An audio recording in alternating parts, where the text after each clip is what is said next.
Blog Talk Radio. Welcome to Voices for Change 2.0, the only podcast that focuses on mental health while mixing in movies, music, books, sports, and pop culture.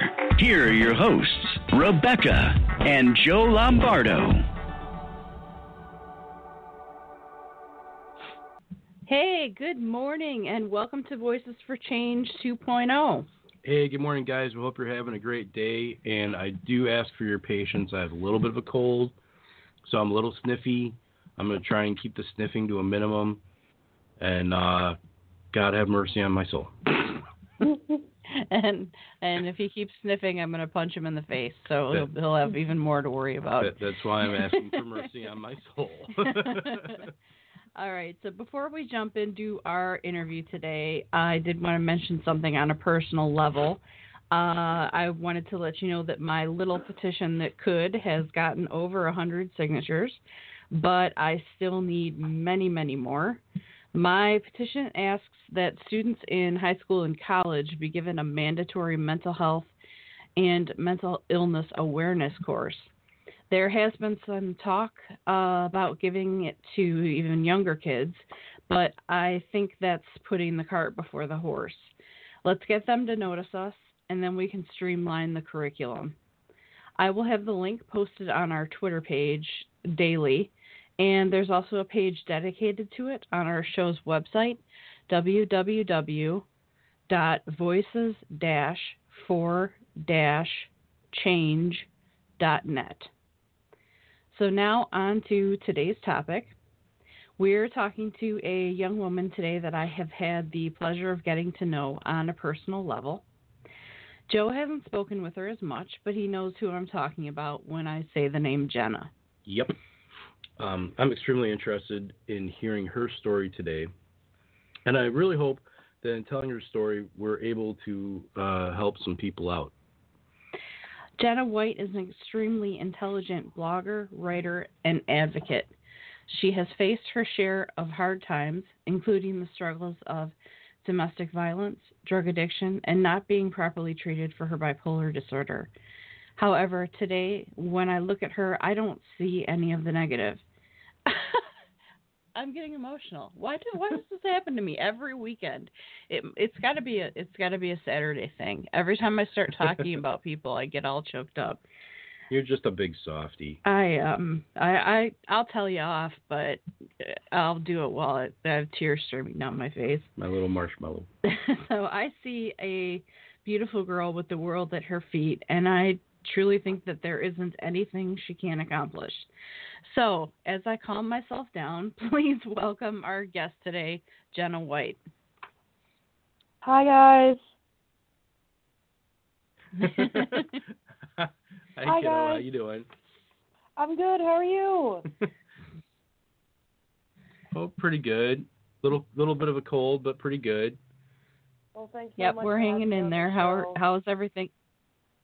I'm good. I'm absolutely. having my coffee and just enjoying the morning. Well, that's good. Do you have any questions for us before we dive in? No, not that I can think of, but I just want to thank you guys again for having me on the show. And that intro was just so cute. Well, thanks. It's our pleasure having you on and getting up bright and early. No, she's actually Saturday. in the same time zone. I woke up 20 minutes ago. It's bright and early for me. Okay, all right. We won't argue about the logistics of time zones. Yeah. All right, so let's get started. Jenna, can you tell us what your life was like for you? You know, what life was like for you growing up in Canada? Well, other than the free healthcare and no matter if you got sick, you got to see a doctor probably right away, and your medications were pretty cheap. But living in Canada is awesome. I grew up in Northern Ontario. Ontario is just one of the main provinces in Canada, and this little town called Timmins, Ontario, is where I mainly grew up. and it seems like it's a small town, big city feel, and if you live in a small town, you know so many people, you know everybody's problems, you know everybody's accomplishments, and that was not any different for me. So Canada was great, but it's just the little towns that you have to be careful of, and I've learned that the hard way. How so? I mean, just with everybody knowing your business. I mean, the good thing is everybody knows your business, but the bad thing is everybody knows your business. Yeah, like if you, you know, if you got in trouble at school or got into a fight, you know, all the other high schools would find out in a millisecond. If you got into crime or drugs, then pretty much the whole town knew about it within the day. And that, again, was so not, like if you got... Yeah. Go ahead. Like you got detention, and the mailman's walking by, oh, I heard you got in the detention, eh? Basically, you know? Yeah, if you were the outcast, then you were the outcast in the town. Wow. Yeah, that's gotta be annoying. It was. When did you start to realize that you might be experiencing some issues with mental illness? When I was about 13. I remember being so active as a child. Like I used to play hockey for 16 years, and at 13, I remember having my first moments of insomnia, where my dad had insomnia. So after about 2 or 3 days of getting up at 5 a.m., being on the ice at 6, going to school all day, going to basketball practice at the end of the day, going to work at the end of the day, and then coming home and not being able to sleep, my parents were pretty concerned, but they thought that it was just hormones. So, you know, I'd stay up for a week, and then I'd crash for a week, and then I'd stay up for another week, and that was even before I started doing hard drugs. So they kind of just put me on I started on antidepressants and mood stabilizers when I was 13 and sleeping medications, but I didn't get properly diagnosed until I was 19, just like Rebecca. Okay. So you had, you know, support from family to a degree, but would you say it was consistent support? Oh, God, no. My dad, who was a Newfoundlander, so he's notoriously known as a stubborn fool, and my mom was born out of the country. So when I started really realizing that I had mental illness, my dad didn't want anything to do with it. When I was going to psychiatrist with Children's Aid Society, he would like freak out and throw a huge tantrum like a 2-year-old, and it was just so annoying, and it was too aggressive. You know, my mom was always trying to stay on both sides, but always usually holding my dad's side over mine. But then when he walks away, my mom was, you know, coming around going, "Oh, I'm so sorry he does that." And it was a real big struggle to be myself, even at home. Yeah, you had to put one facade out for them and then be you the rest of the time, kind of thing. Yeah, but even with bipolar, like at that age, you don't know you have bipolar, so people don't really know how to act around you. Right. So what all were you diagnosed with, and are you still diagnosed with the same things today? Well, when I was younger, because I was not an adult, as both of you would know, you can't really get a proper diagnosis on bipolar until you hit the age of 19, 20, early adulthood. when I was about 13, 14, a child psychologist diagnosed me with manic depression, which is, I guess, a flimsy way of saying bipolar. But right. And then I was on, I think I had I think they thought I had ADHD, and some PTSD from stuff, but later on, I was on and off medications for about 7 years, and when I hit 19, I put myself in the Toronto, Ontario, one of the big major hospitals there, and that's when I realized that I had bipolar, and apparently all the doctors have agreed that I have it. So hopefully in the next couple of years, I don't decide to change me. Yeah. Yeah. Well, it's something that we have to get used to. Our illnesses are constantly changing and progressing, especially as you get older. You know, obviously your body chemistry changes, and you know,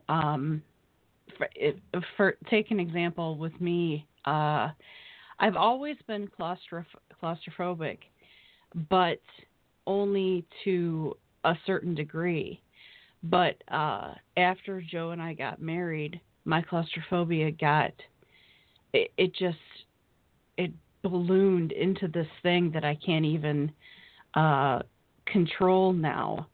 And I can't even watch someone be in an enclosed space on TV without feeling like I'm suffocating. Oh, you know, wow. Elevators, you don't even try to put me in an MRI machine.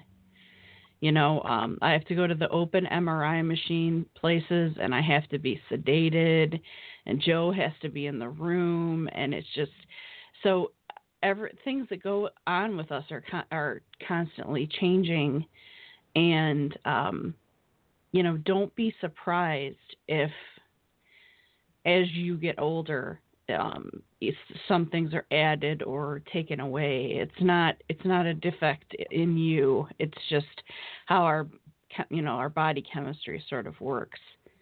Yeah, it kind of changes over time, and you know, whatever works for you today might not work 3 years from now, or what have you. Exactly. And of course, as you know, what works for me is, you know, probably not necessarily going to work for you. You know, but just be aware, be as self-aware as you possibly can is my advice to you, because once I started to realize that I could feel when my emotions and my mental status was sort of morphing into, you know, the negative side, I was more able to manage the symptoms. And I could come right out and say to Joe, hey, I think I'm heading downward, downward spiral. But, you know.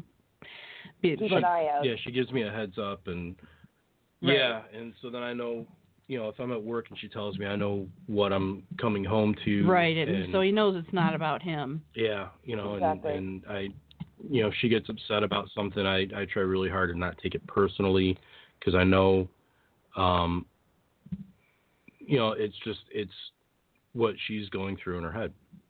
Hey, real quick, I just wanted to give a shout out. We have a listener in the chat room. His name is Jeffrey. He's listening in Winter Park, Florida. And Jeffrey is also bipolar. He says that my family didn't understand my situation either. They thought I was being a lazy bum when I couldn't function. Boy, do I have... I understand. I get that 100%. beyond. Oh my God!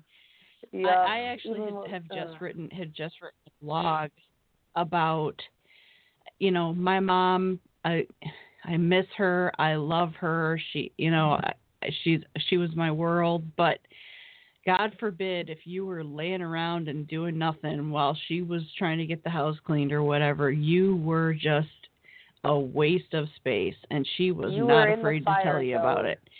Yep.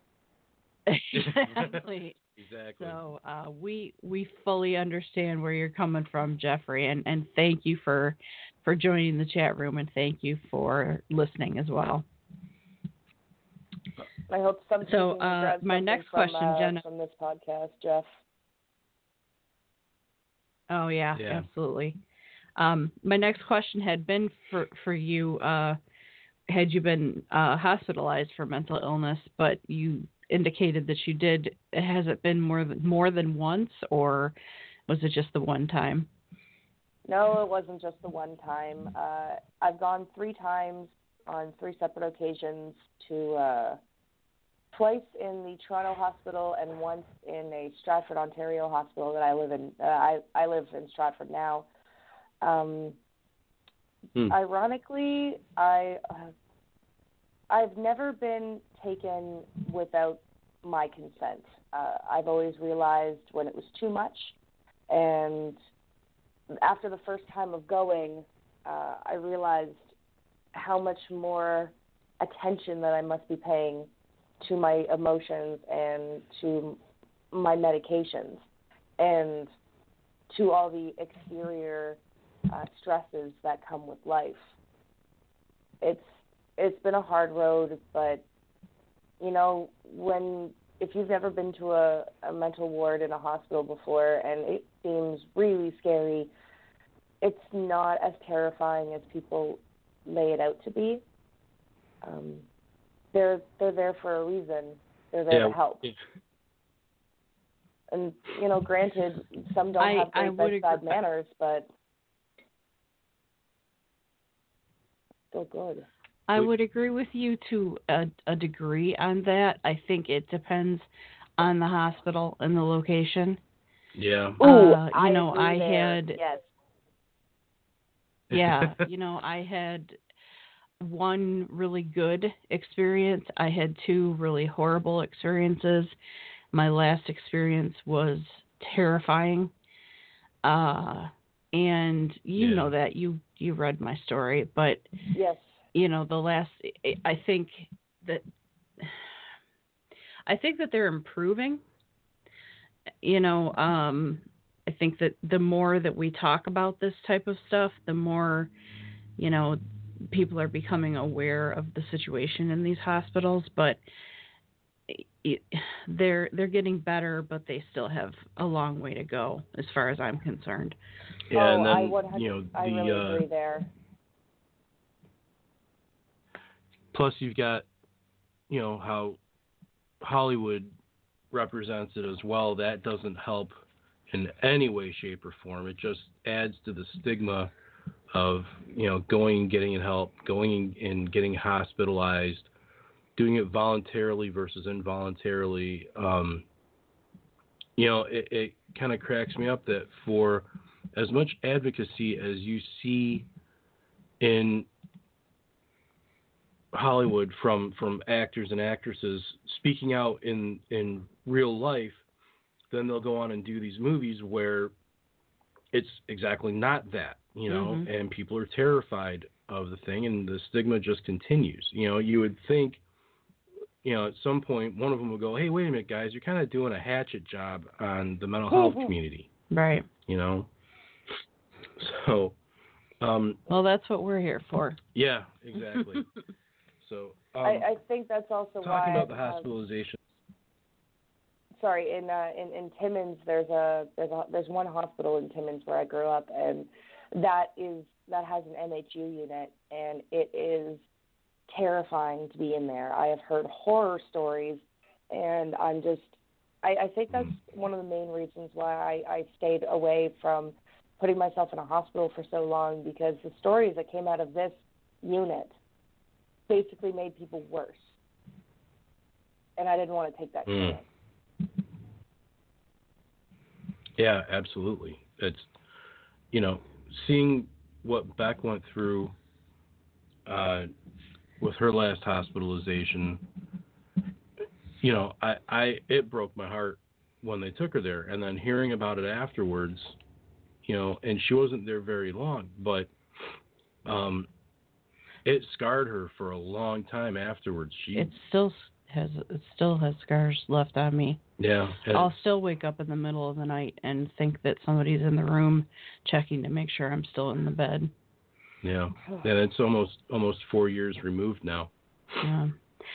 Just as on a side note, Jeffrey, our friend in the chat room from Winter Park, Florida, he says that he agrees. He's been in clinics 5 times, and some are definitely more scary than others. So, yeah, we couldn't agree with you more. I guess it's everywhere. We are going to take yeah. Absolutely. Jenna, we're going to take a quick break, and we will be playing Tara Naomi's You for Me.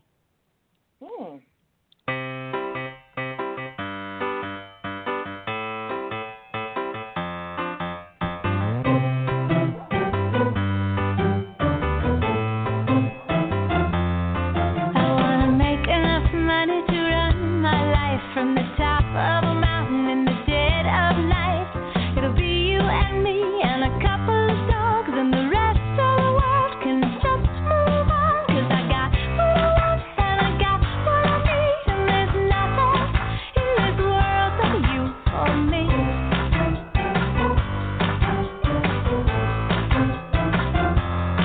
And there'll be fish in the lake and there'll be chickens on the lawn, and we'll never go to sleep, and I'll never even yawn.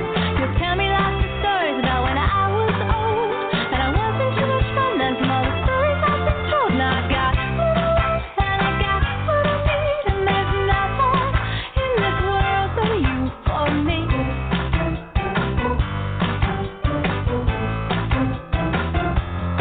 Yes, I got what I want and I got what I need, and there's nothing in this world but you for me.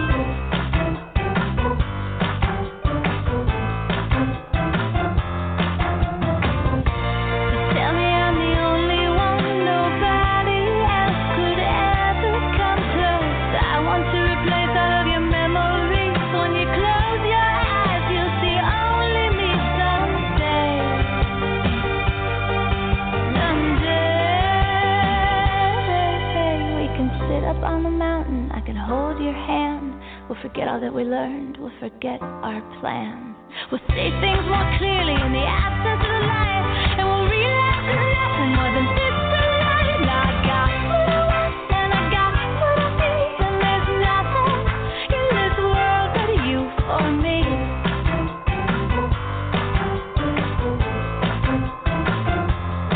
Yes, I got what I want and I got what I need, and there's nothing in this world but you for me.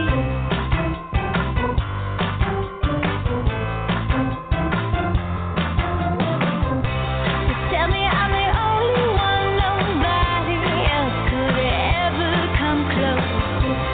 Tell me I'm the only one, nobody else could ever come close. Tell me I'm the only one, nobody else could ever come close.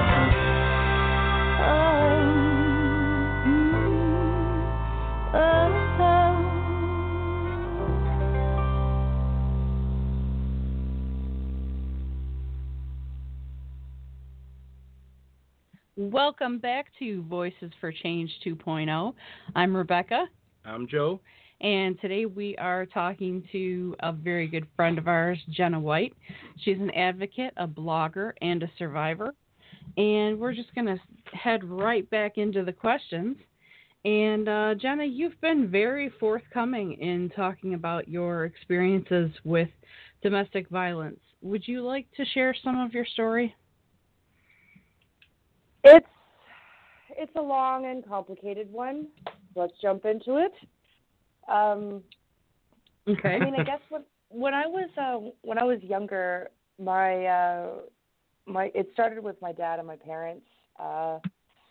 Basically, they didn't give me or my brothers a great foundation of love and respect towards your parents to be able to feel that you could go to them through anything. So through the emotional violence that I endured and some physical violence from both sides, I grew up into being a teenager, and my first My first experience with domestic violence was this boy in Timmins. Sadly, I tried to charge him after a party one night. He saw me smoking a cigarette, and he grabbed me by the arm and dragged me into the middle of the street. And basically just like he hit me, I fell down, and because it was wintertime, he started kicking my ribs, and he obviously had boots on. In Timmins, his family name was so renowned that when I went to the police station, they said to basically let it go because it wasn't going to go anywhere.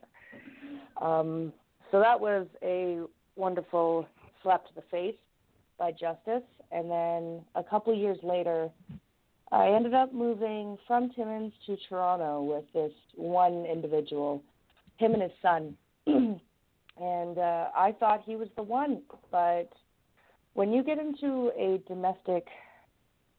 relationship and there's violence brewing, they usually start with emotional violence. And then they slowly integrate that into sexual and physical violence near the end. And this was no different. Yeah. It's like they're grooming you. Yeah, they were. He was grooming me, and sadly, it seemed like I'd been groomed for most of my adult life. So I didn't really know the boundaries that I should be laying up, so that never have that happen. Yeah. One night, we were getting to major fights before the major incident happened, but it happened on January 31st, February 1st of 2013. I ended up being knocked out by that man, and when I woke up, he was on top of me and he was just slapping me in the face. And what resulted from that is a broken cheekbone. I left the day later. I'm so sorry. It sucked, but I'm kind of thankful that I didn't marry the guy, that I didn't have a child with him, that I didn't have more responsibilities with him, that I was able to just pack up a bag and leave. It was wintertime in Canada, and I was abused, homeless, and I had nowhere to go. I had tried calling. I was in college at this point, so when I went back to college to go talk to a program coordinator, she and I discussed going into women's shelters. But again, because it was in the middle of winter, all of them were booked up. And it seemed like I had literally nowhere to go. I didn't know what else to do. I had gone to the hospital. The doctors were worried that because of my fractured cheekbone on my left side that I was going to lose my eyesight because the pressure was almost pushing out my left eye. It was an extreme situation, and I've lost a lot of friends from that moment because a lot of people say they're obviously against domestic violence of any kind, but when you're face to face with it, people run away scared. But I ended up being in having an emergency stay at the college for a couple nights, and then for the rest of the month I was couch hopping. It was a really scary couple of months. I can imagine. I mean, I have dealt with not as much of the some physical, but more emotional and mental abuse in relationships. And I know what a struggle that is.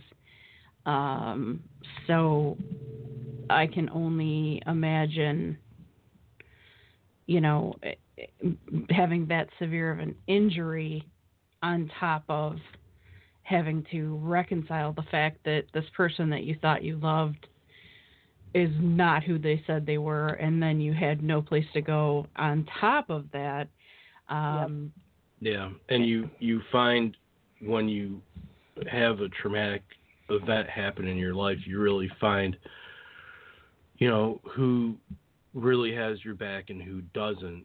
And, it's hard. I remember when Beck went through her thing in 2013 and the amount of friends that she lost and family that kind of turned their back and stuff. And, it's hard to see, but, it's also a thing where you're like, all right, well, you don't want to stick with me through this. I truly see you for who you are now. Goodbye. It's like the glass shatters right in front of your face, and you see them for what they are. Mm-hmm. Exactly. When you were going through all this, did you ever deal with suicidal feelings? Oh, absolutely. Actually, that night, after it happened, I did attempt suicide. I remember that night so vividly, like it was yesterday. And as scary as that is, it's actually pretty relieving to know that I didn't block it out, so that it didn't, it wouldn't come up in repressed emotions later on in life. But after the incident, I remember going to my bedroom and grabbing all the pills that I had, and I just downed them. I went and I got liquor, and I just put them all in my throat, and that was that. I guess it was half an hour later when they started kicking in, and he saw what happened and ended up just sticking his fingers down my throat and making me throw up so that I didn't die. So it was a very strange event. I felt so like battered and bruised and heartbroken and devastated that I just wanted it all to end, and to have the same man who did that save my life essentially in the same night. It just made the emotions that much stranger. Yeah, absolutely. An internal struggle beyond words right there. It's a strange dynamic. Hey, I just wanted to let you know, Jenna. Yeah. Jenna, Jeffrey from Florida, he wants to tell you that how sorry he feels for you, and that it was more than domestic of violence. It's criminal assault, and he thinks that you are very brave. Thank you, Jeff. It was criminal, and I did try to charge him after that. After I left the day after, he told me obviously not to talk to my parents, not to talk to the cops, and as stupid, as just so stupid as I was, I didn't call the cops for 20 days. And one morning I woke up after, 20 days of night terrors and not sleeping and being so acutely aware of my surroundings wherever I went. And I ended up calling the cops, and it went to him being arrested for a couple days in jail. Somebody paid his bail, and a woman actually paid his bail, and he had to go live with her. And when the court date came around, I lost the court case, even though I had. And Rebecca, I don't know if you showed Joe the pictures, but those I did, and it broke my heart when I saw him. Yeah, and it was just so depressing because the defense that they used is my bipolar. Which I find unconscionable. That's absolutely ridiculous. It absolutely was. But the way they went about it is to put reasonable doubt in the judge's mind. And that's exactly what they did. I thought it was an open and shut case. Yeah. I mean, everybody did. But when the defense came up and said, Your Honor, my defendant found Spencer found a diary, and it was my diary. And he used that against me to show that I was unstable. And it put reasonable doubt in the judge's mind It's ridiculous. that it wasn't just a open and shut case anymore, that I could have been more influential in that moment than I was letting on. Which, come on, are you serious? I had a fractured cheekbone. I went to the doctors. I went to the hospital. I had documentation. And I still ended up losing. Not to mention there is when Beck showed me your pictures, I told her this then, and I've felt this way my entire life. Unless your life is truly in danger, and by in danger, I mean the other person has a knife at your throat, has a gun to your head, and you're about to die, there is no excuse for laying a hand on a woman. Certainly not the way you were attacked. Certainly not the way other women have been attacked during the course of life. There is no justification. You get angry like that, you remove yourself from the situation. You don't attack the person that you supposedly love. And if that guy was around me right now, I would beat the hell out of him for you, because it's ridiculous. He should have gone to jail. End of story. Yep, I definitely 100% agree with that. You don't do that. You don't lay a hand on a woman. You don't, and just to add to that point, it's not just women, but it's men as well. Since that moment, I've really understood. Obviously, for a little while, I was, men don't hit women, real men don't do that, stuff like that. But in the larger picture, I shouldn't have just been paying attention to one gender. I should be paying attention to both genders, because as sad as it is, the idea of the domestic violence is no longer just men hitting women. It's now women hitting men, and I've seen, on my personal life, but I have seen men who've come out of relationships with broken arms or broken fingers or broken noses or black eye, just the works, and the women just get to walk away and be like, oh, well, he was going to abuse me, so I did self-defense. Okay, if that was the case, where are your marks? Right. Yeah. Right. It's just exactly. It's a weird line that we're crossing when it comes to domestic violence, when we're talking about both genders. I feel like not a lot of people want to look at the women as perpetrators, just out of the social norm of women being the weaker of the two. Yeah. Right. And there's a stigma for men with that too, where they're afraid to come forward because they'll be looked upon as weak. Exactly. Yep. Oh, this little girl beat me up or whatever. It's like, I got news for you. Have you seen some of the little girls that do MMA? They'd kick my ass handily. So, I mean, it's not beyond the realm. It's not. Well, guys, we've got to take another quick break.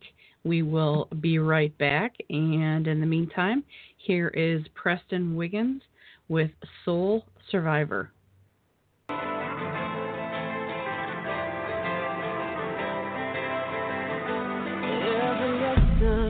A weapon, I got a few with me right now, but I can taste the freedom, release the demons, climbing out from underground. Brand new legs, open weak, there's no stopping me. I believe I can stand. From the ashes I rise up, I'm flying free. Now I know who I am.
Hey guys, welcome back to Voices for Change 2.0. I'm Joe, she's Rebecca, and that lady over there is Jenna. And Hi. she's talking to us today about everything she's going through. Hey! So, Jenna, we're going to jump right back in here with the questions. Where do you find the strength to get through all the pain that you've had to deal with? I get that question a lot. My personal answer is that the moment that I'm in right now has never been as bad as the moments that I've lived. Any stressful moment that I usually come across, I end up saying to myself, like, it's been worse before. I've been in shittier situations. I've been in more stressful and more damaging and toxic relationships and situations that if I could survive that, then I could survive whatever's happening to me now. Well, that's a great attitude to have. I mean, that's what we all have to keep reminding ourselves. You know, not even just people with mental illness. Everyone, everyone is struggling with something, and we always have to remember that. And when I first started dealing with social media, I would be the first person to jump into an argument and, just tear somebody a new one just because I didn't agree with them. But as I've gotten older and learned to understand the way things work, I realize that everybody's dealing with something, and we have to try to keep that in mind and be a little bit more kind. Exactly. It's a karma thing, just my own personal outlook, not even bringing back into it. Just for me, I'm a lot more aware of what you put out into the world, you get back in spades. So, I'm trying to be kinder to people. I'm trying to understand, hey, you know what, they're probably going through some crap too. And, And sometimes you have to realize that they may be taking their issues out on you because they don't know any other way to do it. So, pick your battles and just kind of walk away from it because it's not about you, it's about them. Yeah. Jenna? Yep. What would you say to a young girl that is currently in an abusive relationship? What advice would you give her? Oh, girl, get out now. Get out before it happens again or even worse than before. I have, out of a total of 5 long-term boyfriends that I've had about 3 out of 5, which is a really bad ratio, be abusive.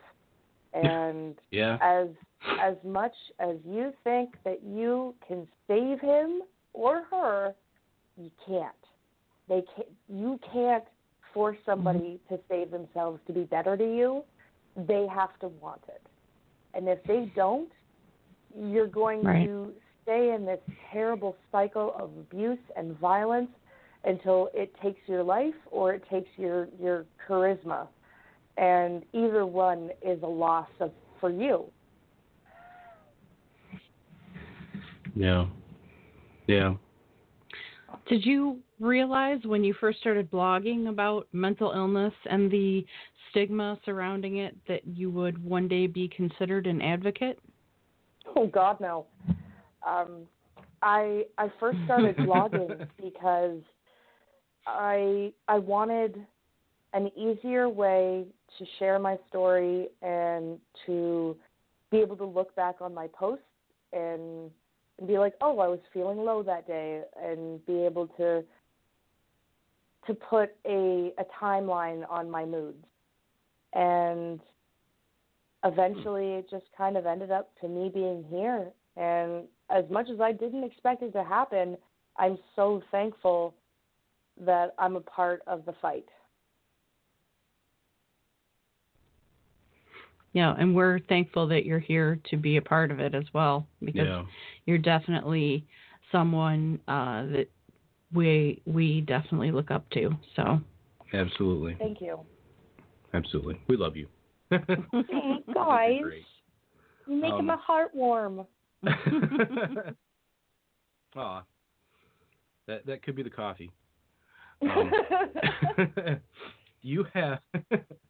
You have your own website and blog, but what other projects are you involved in?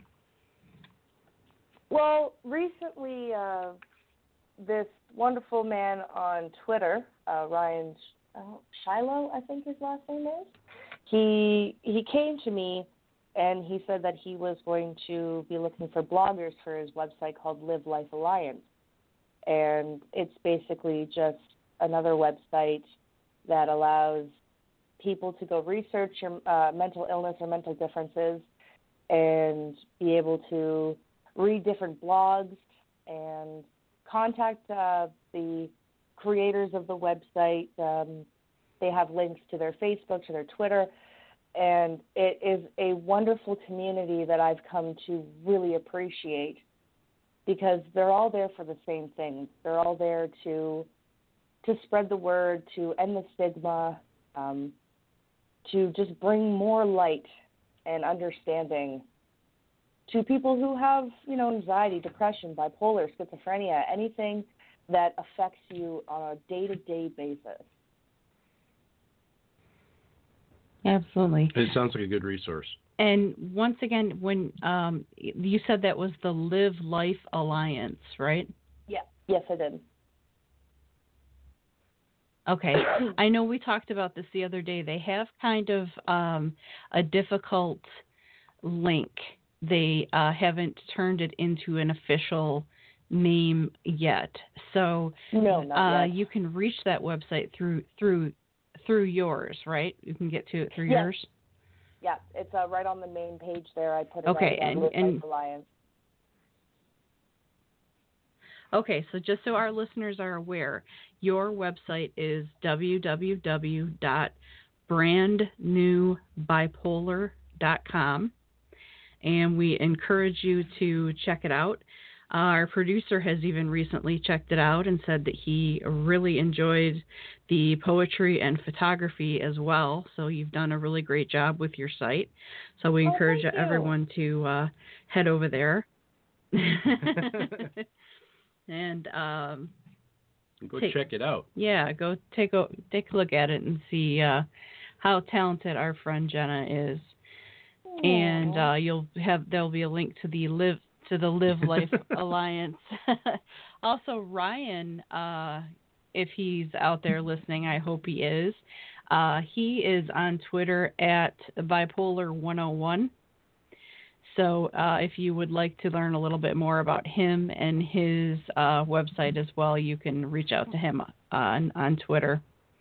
Jenna, would you like to give out some of your social media information in case anybody needs to get in touch with you? Absolutely. I'm not giving away my Facebook yet because that's still my personal one. I'm not big enough to fine. Make my own. But my Twitter is at Jenna White. Got two little. I see two little. It's like ones right before. They're in between. They're the capital Jenna White. Eyes. Yes, I think so. I can't figure out how to find change out the that. hard way when I was trying to when I was tagging you in things. It's capital II, Jenna White, capital II. That's how it took me a little while to figure it out, but I finally got it. I shouldn't have made it so confusing. No, that's okay. Believe me, there's a lot more tricky ones out there. Yeah, way to make it hard for everybody, Jenna. God. You're welcome. Did you hear that? Yes, I did. Did you hear our little Abby chime in the background? Oh, guys. She wants to know why you made your Twitter so difficult. Yeah, she's not happy with how difficult your Twitter handle is. And she was voicing her And I'm opinion just sitting rather here going, loudly ha about ha ha ha. it. All right, so we've got a couple of minutes left. Let's throw this question in there. We don't often get to do this anymore. Do you have any, say, maybe 3 films that you kind of use as your, standbys if you're feeling kind of meh? Kind of down. What cheers you up? Let's see. There's this one movie that's on Netflix. I hope it's on American Netflix. Probably is. It's called Side Effects. It's got Channing Tatum and Catherine Zeta-Jones and a couple other names that you hadn't really heard of before. And it's a great little movie about it almost looks like it's about mental illness, but then it just changes at the last second and it just takes you on a loop. Yeah. Yeah, we've seen it. It has a very interesting twist. Yeah. It's really cool. I also love Quentin Tarantino. There's, I think it's called, it was Django Unchained. That one of Tarantino's just awesome movies. No matter how many times I watch that movie, they always make me laugh. Jamie Foxx, he was just an amazing choice for that role. And I think my last one is a classic. It's The Parent Trap with Lindsay Lohan. Okay. Oh, wow. That movie always gets me going. That is an interesting array that you're offering there. That's probably the most interesting grouping of films we've ever heard from someone that we wanted to get the information from. It's funny too that you mentioned Jamie Foxx and Django Unchained because sorry, I don't know if you ever saw A Million Ways to Die in the West, the Seth MacFarlane movie, the Western that he did. No, I hadn't had the pleasure. There's a bit. Oh, you gotta see this movie. It's funny. It is so funny. And there's a bit in there about people dying at the fair, right? Uh-huh. So at the very end of the movie, the fair's going on. Jamie Foxx shows up as Django, and he just has a cameo. He just has a cameo in it, and he's like, "People die at the fair," and it's just really funny. You gotta take 2 hours or whatever today and watch it. Yeah, you really got to check it out. We never cease to laugh our heads off when we see it. So, and one last thing that I just wanted to get out there. Oh no! He's my god. Like I worship at the feet of Seth MacFarlane. I'm not even kidding you. I'm so he can do no wrong in my eyes. But set that aside. Jeffrey, our wonderful friend in the chat room, I wanted to get this out really quickly. He also has a blog that he would like us to take a look at. But we've got his Twitter handle. And it's an interesting one. It's I hate this UGG1. So actually capital I hate this and then UGG UGH and the number 1. So that's his Twitter handle. And thanks again, Jeff, for stopping by and listening and joining in our chat room. I hope that you enjoyed the experience. And thank you to Jenna so much for being on the show. We really had a great time talking to you. You know, you're an amazing example of grace and dignity in the face of so many struggles. And we wish you all the best. And you know where to find me if you need me for anything. You know I'm there for you. Yeah, and I'm kind of lurking right behind her because it's what I do. It's kind of creepy sometimes. But I know that you're subconsciously anyway. there, Joe, no matter what. Yeah, I can't get rid of them. No, I told her the day we got married that she was stuck with me, and 15 and a half years later, she still stuck with me. Yeah. So. Thank you so much, guys, for having me on. It was a real pleasure and honor, and I'm excited to see where you guys persevere to next. Oh, thanks. Thank you so much. Yeah, we're really excited. About this whole thing. It's going great. We love our new network, and we're very, very happy here. And just a quick plug for those of you listening. Next week, we have a very important guest that I'm super, super excited about. If any of you watch the show Hoarders, we're going to be speaking with Dr. Robin Zazio from the show Hoarders. We're pre-recording that show on Tuesday, and it will play on Saturday at 11 a.m. Eastern Time as usual. So if you have any questions for her, get them to us before Tuesday. You can go to our Twitter at voices4change.rj or our website, and just get us the question so we can have a few to ask her.